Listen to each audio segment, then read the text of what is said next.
Bueno, Qué lindo día. vamos a ver el sueño, así como vimos el sueño de Fede y Laurita de los campeones. Vamos a ver el sueño del Polaco y de Barbie, que representa la Fundación Sumando Voluntades de La Plata. Acá está el sueño de ellos para que ustedes también lo conozcan antes de empezar a bailar.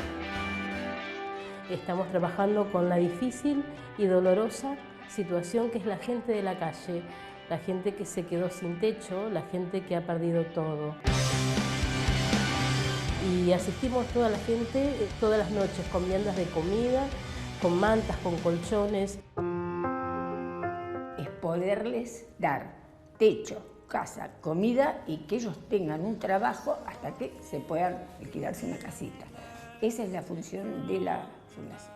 Cuando encontramos una persona en situación de calle, nos encontramos con situaciones muy difíciles, droga, alcohol, y nuestro primer trabajo es eso, abrirles las puertas de una casa y ellos se sienten protegidos. La gente que nosotros traemos es gente que no tiene recursos para poderse alquilar algo. Nosotros no tenemos vehículo propio, necesitamos un vehículo para salir a la noche a recorrer las calles. La camioneta nos vendría muy bien. Ojalá que los chicos tengan suerte y logren el premio. Sabemos que ustedes están muy comprometidos con el sueño y siempre nos van a estar acompañando. Gracias y orgullosos de que sean nuestros representantes.